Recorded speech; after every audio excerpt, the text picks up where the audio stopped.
Good morning guys, yan po yung huli po ni Kalao Tony. Kagabi po hindi po natin siya na video sapagkat 12 PM na po siya nakauwi. Kaya yan, inantok na po tayo. Kaya hindi na natin po siya na video. Yan po yung huli po ni Kalao Tony.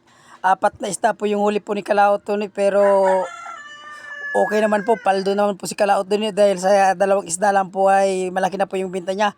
Ayan po yung dalawang isda niya po na buhay-buhay guys. Yan po yung tinatawag dito sa amin na buwanghang. Ayan, mahal po yung kilo po niyan guys. Tingnan po natin yung presyo. Ayan guys, ito po yung presyo po niyan guys. So 1,000 po yung per kilo yan guys na buwanghang. Ayan, 6 kilos, 6.8 saka 10.9 kilos po guys. Kaya ang total po ng binta po nila ay 17,700. Kaya dalawang isda lang guys, ay paldo na po si Kalao Tony. Pera na agad. Tapos may dalawa pang isda na ka 1,700 guys. Dalawang isda. Kaya inabot po ng huli po ni Kalao Tony 19,000 po guys. Sa 4 na isda lang guys. Ganyan po kapal si Kalao Tony.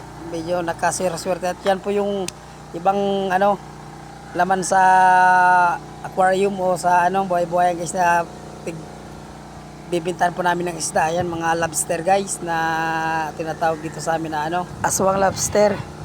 Malapit lang dito po yan sa amin, kaya pinuntahan ko po yung huli po ni Kalao Tony. Tinignan ko po yung kung gaano po kalaki yung dalawang isda niya po. Kaya yan, na-video natin yung ibang laman ng aquarium o sa buhay-buhay yan guys. Ayan yung klase ng aquarium dito sa amin guys. Tapos may ibang kalakal pa na ayan, may musi. Saka stonefish. Nagatasan po yung tinatawag sa amin, stonefish. Ayun lang guys, thank you for watching.